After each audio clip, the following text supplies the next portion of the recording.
মোর ভাই ও বোনেরা কেমন আছো সবাই? আজকে অনেকদিন পর কিন্তু তোমাকে মাঝে মুই আবার কলো চললে আইছি। সেই মজাদার সুস্বাদু কাঁচা আম মাখা নিয়ে চললে এলাম তোমাকে। বন্ধুরা যে সময় কাঁচা আম না থাই সেই সময় কলো জম্মের মতো একটা কাঁচা আম মাখা খাইতিস রে। দেহ বন্ধুরা মগো বাড়ি কোনো গাছে একটা কাঁচা আমও নাই। পাশের ঘরের গাছে কিন্তু অনেকগুলা কাঁচা আম, গাছ ভরা, হ্যাঁ কিন্তু দিতেও চায় না।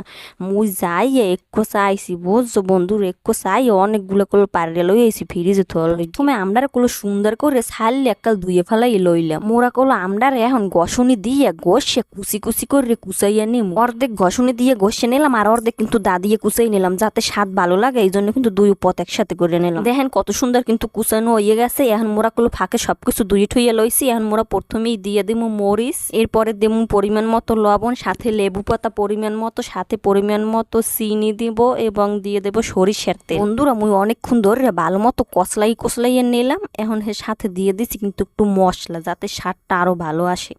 এখন কিন্তু মোর মাখা হয়ে গেছে। এতক্ষণ ধৈর্য ধরে মোর ভিডিও দেখার জন্য ধন্যবাদ সবাইকে। ভালো থাকবেন সবাই।